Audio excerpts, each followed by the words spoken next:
O Instituto Pretos Novos nasce por uma necessidade de manter uma história viva. Este aqui é o antigo cemitério de escravos. A gente fundou o Instituto Pretos Novos com o objetivo de que essa história não fosse mais esquecida. E você cuidar de uma história de pretos não é fácil. Eu um dia vou trazer a academia para o povo.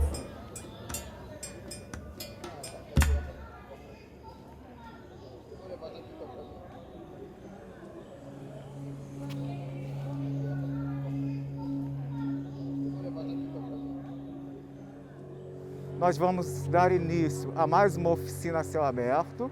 Hoje a gente vai falar do Circuito de Herança Africana. O Circuito de Herança Africana, ele se constitui, né, de alguns pontos que foram idealizados por um grupo de pesquisadores a pedido da Prefeitura do Rio de Janeiro, que consistem no Cais do Valongo, a Pedra do Sal, o Jardim Suspenso do Valongo, que compõe o Largo dos Estivadores, o Instituto Pretos Novos e o Centro Cultural José Bonifácio.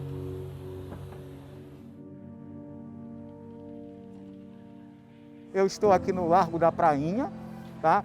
Originalmente o Largo da Prainha era na Praça Mauá, onde está o edifício à noite, tá? É um edifício bastante conhecido na Praça Mauá e é um edifício histórico, foi o edifício da Rádio Nacional, da época de ouro do rádio. Então essa história desse bairro, desse espaço, é uma história muito emblemática e que está ligada à história dos africanos, que está ligado também à história indígena. A gente vai falar da cidade do Rio de Janeiro e, sobretudo, da zona portuária, pela ótica dos seus construtores, que não foram seus engenheiros, que não foram seus arquitetos. Eles idealizaram, eles planejaram, mas quem constrói de fato é quem bota a mão na massa, que são os africanos e indígenas que foram escravizados e os africanos que foram trazidos numa migração forçada. Então, esse espaço é um espaço de trabalho, um espaço de moradia e de lazer. Aqui existiam as casas de Zugu, que é também conhecida como as casas de solidariedade, que é muito parecida com as casas de candomblé, mas é que era uma casa, o Zugu era uma casa de moradia, mas era também uma casa onde eles faziam a refeição, onde eles faziam a sua música, onde eles faziam o seu carteado, tá? Então todos os recém-chegados que não tinham lugar para ir eram acolhidos. Nesse espaço a gente vai ver o trabalho das baianas, que é muito representativo na Tiaciata, mas a gente pode falar da Persiliana, da Bibiana, da Cidata. Então, é um espaço também do sagrado, onde a gente vê, né, que aqui existiam as diversas casas de candomblé, que também está ligada a uma tradição católica no alto do Morro da Conceição, que está representativo na Igreja de São Francisco da Prainha, que está aqui na subida do morro. Então, todo esse espaço é um espaço de memória, tá? É um espaço de história, um espaço de lutas, né? Sobretudo, de solidariedade.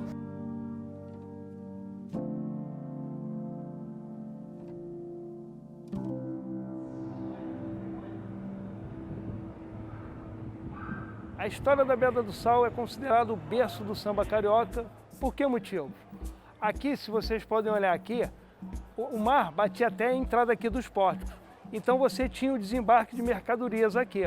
Você tinha os trapícios aqui em cima do alto do morro, porque naquela época, né, faixa de 1600, 1700, o Rio de Janeiro tinha um problema de enchente muito grande. E aí você tinha um desembarque aqui de sal, você tinha um desembarque de mercadorias, porque o navio grande não tinha calado o suficiente. Então embarcações menores desembarcavam aqui. E ela, antes de chamar Pedra do Sal, o nome da pedra era Pedra do Quebra-Bunda. E aí João Inácio, que era um escravo, ele talha essa escada aqui, justamente para que as pessoas não escorregassem. Qual a importância da Pedra do Sal, do ponto de vista assim, cultural? Próximo daqui você tinha os principais terreiros de candomblé do Rio de Janeiro. O maior terreiro de candomblé que tinha no Rio de Janeiro era o terreiro do João Alabá, cuja mãe pequena era a Tiaciata. Quando você tem o segundo bota abaixo, o primeiro foi de Pereira Passo, quando Getúlio Vargas derruba, né, acaba com a Praça 11, João da Baiana vem morar aqui. Ele coloca um barzinho aqui, ele começa a trazer todo mundo para cantar aqui. Donga, Pixinguinha. Então aqui você começa a ter um movimento cultural de reunir as pessoas aqui. A Pedra do Sal é importante também, em que sentido? No processo de diáspora, você quebra relações comunitárias. E justamente esses negros que vieram escravizados, eles começam a restabelecer essas relações comunitárias nessa região denominada Pequena África, por Heitor dos Prazeres. E aí você surge com isso também a proibição. Quando você passa a ter a República em 1889, com o advento do primeiro Código Penal em 1891, você cria o crime de vadiagem e você proíbe tanto o samba quanto o candomblé, que na verdade, tanto a religião quanto o samba, esses negros estavam restabelecendo essas relações comunitárias.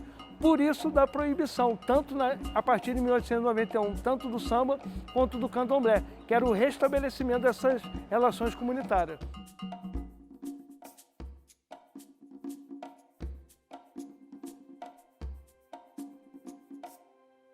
O Jardim Suspenso do Valongo ele foi construído na Reforma Passos de Pereira Passos, que era justamente com a intenção até de apagar aquela herança que você tinha de império e aquela herança africana.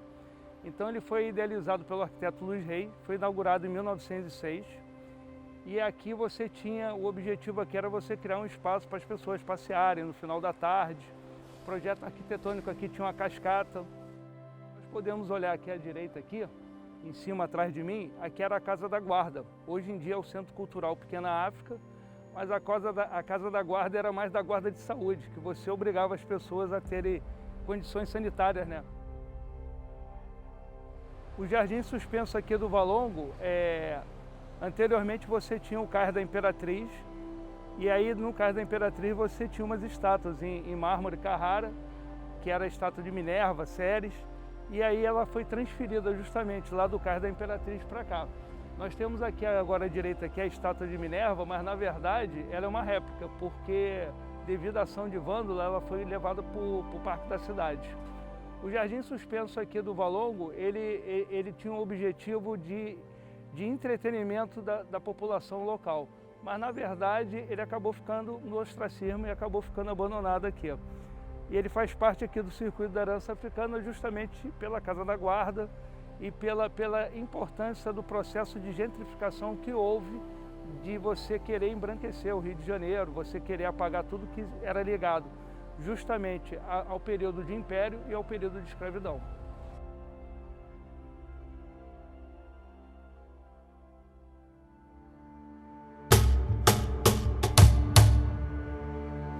A gente agora, né, chegou ao Cais do Valongo, né, a gente vai dar continuidade à fala que a gente começou lá no Largo da Prainha. Lá no Largo da Prainha a gente falou do mercado da Praça 15, né, que na verdade não é Praça 15, é Casa França Brasil, ali que foi o Cais dos Mineiros, né?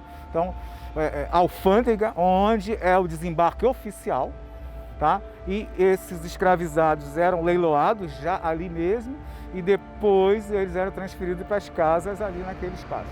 Bom, como a transferência para o Valongo, para a região do Valongo, toda essa região, né, na fala do Marquês de Lavradilho, da Pedra da Prainha, que é a Pedra do Sal, até o Monte da Saúde, seriam os locais das casas de compra e venda dos escravizados. Então, o Valongo, ele é um complexo, né, onde você tem o cais, você tem o mercado e você tem o lazareto, que é o hospital, e o cemitério. Então, local onde esses escravizados ficavam em exposição para compra e venda, aqueles que chegavam doentes, debilitados, iam para o lazareto, fazer a quarentena, e aqueles que não resistiam iam para o cemitério dos Pretos Novos. Bom, então a gente percebe que este espaço aqui, ele forma um tripé. Então, cais, cemitério e Pedra do Sal. Esse é o tripé, né, do circuito de herança africana. Tá? E o cais é o epicentro. O cais é o local, o espaço onde, né, as pessoas chegam e depois eles são enviados para várias regiões do Brasil, interior da capitania do Rio de Janeiro, para mineração, para cana-de-açúcar, para o café no Vale do Paraíba no século XIX. Tá? Então, o Valongo é esse complexo em torno da mão de obra escravizada. Tá? Então, pelo mercado do Valongo, se estima-se que passaram quase 1 milhão de africanos escravizados durante a vigência do Valongo.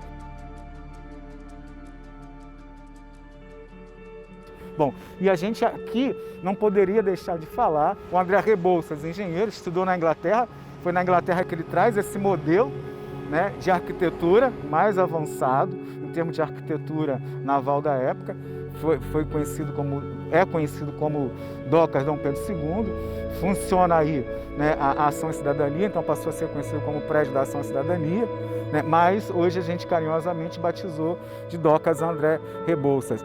Ele acabou no exílio junto com a família real, né, e deprimido por conta disso, e o seu projeto foi abortado, ou seja, a gente pode dizer que isso está dentro das políticas, né, segregacionistas no final do Império, porque nesse momento, né, o Brasil já está vivendo a política do branqueamento, né, que é a política da eugenia no Brasil, tanto é que os nomes das ruas são trocados, então a rua que era André Rebouças hoje é Argemiro Bucão, e a Rua do Valongo passa a ser a Rua da Imperatriz, então há um apagamento dessa memória. Para completar esse apagamento, o cais vai ser soterrado na gestão do Pereira Passos.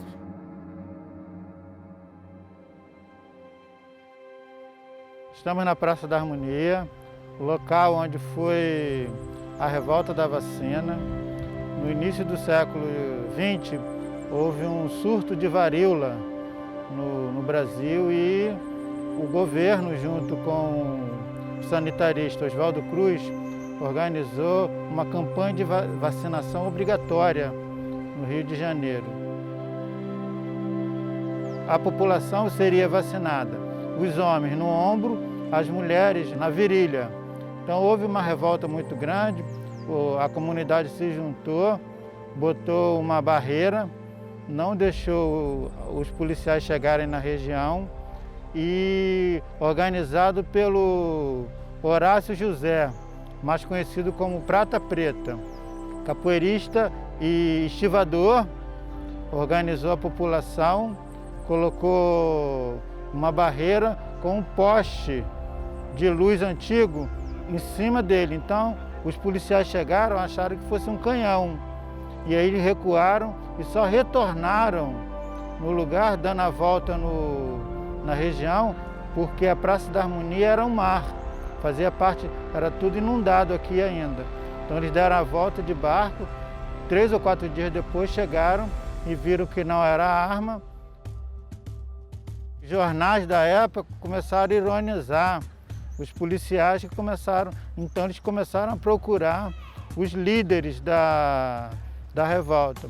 E aí encontraram na Central do Brasil o Prata Preta. Logo depois o governo instituiu o Batalhão de Polícia Militar para organizar a região. Hoje tem um bloco aqui na região da Praça da Harmonia que leva o nome dele, que é um bloco de resistência, bloco que ele se reúne todo carnaval para organizar as festas aqui na Praça da Harmonia.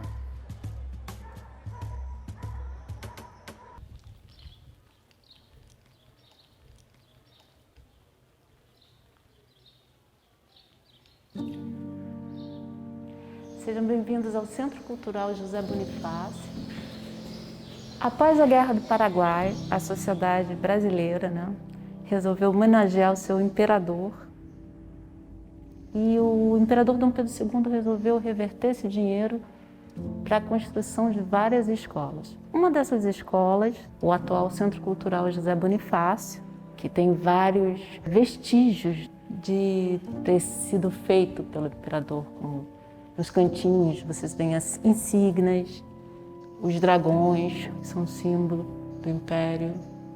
Mas em 2013, esse espaço, no dia 20 de novembro, esse espaço foi cedido para abrigar um pouco da história afro-brasileira aqui.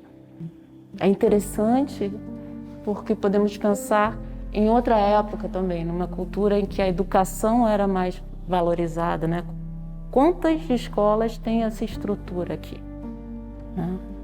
Esse pé direito, o cuidado, os azulejos.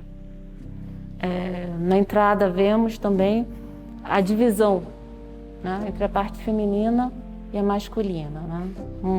As meninas e os meninos não estudavam juntos.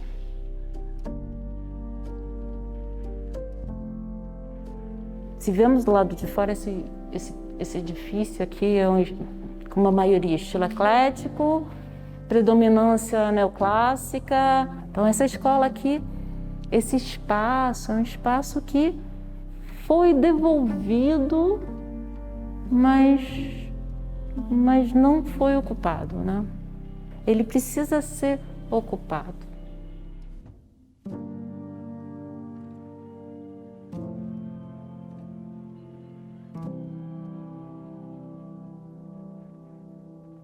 Sejam bem-vindos ao Instituto Pretos Novos. Nós vamos dar início a mais uma oficina que se chama Circuito Histórico-Arqueológico Celebração da Herança Africana.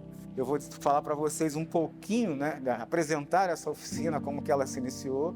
Então é um trabalho que já vinha sendo feito não só pelo IPN, mas por diversas instituições aqui na zona portuária, muito antes de 2011, quando foi a descoberta do Cais do Valongo. Antes da prefeitura criar oficialmente o circuito, a gente já fazia esse trabalho e a gente deu o nome de Caminhos da Escravidão, a oficina a céu aberto, Caminho da Escravidão, porque esses caminhos foram os caminhos que os nossos ancestrais africanos faziam. Então, desse lado de cada cidade, a gente pode dizer que é onde existiam as freguesias mais de trabalho, né, que é a Candelária e Santa Rita. A gente está na freguesia de Santa Rita, onde está o Valongo, onde está o cemitério dos Pretos Novos, e essa história ficou oculta durante quase 200 anos por conta de uma série de apagamentos na nossa memória. Em 1996, uma obra aqui ao lado, na casa da Mercedes do Petrúcio, essa história vem novamente à tona e se redescobriu o cemitério dos Pretos Novos. E a partir daí, todo um trabalho de recuperação dessa memória foi sendo feito pela família, pelos amigos, simpatizantes, ativistas do movimento negro, que vai culminar em 2005 a construção do Instituto de Pesquisa e Memória Pretos Novos, que é um museu memorial, o espaço que a gente está. Então esse espaço é um espaço sagrado, é um espaço de memória, mas é também um espaço de dor e sofrimento, onde estima-se que quase 40 mil vidas humanas foram ceifadas e foram depositadas aqui nesse solo, jogadas, não foram enterramentos propriamente ditos. Segundo viajantes, diziam que esses corpos ficavam à flor da terra, conforme o livro do professor Júlio César. Tá? Então, esses indivíduos que aqui estão são chamados pretos novos, não só porque eles eram recém-chegados à cidade, na época porque eram crianças, mas eram os escravos recém-chegados, ou melhor, os escravizados recém-chegados, aqueles que não suportaram as agruras da viagem e acabaram morrendo.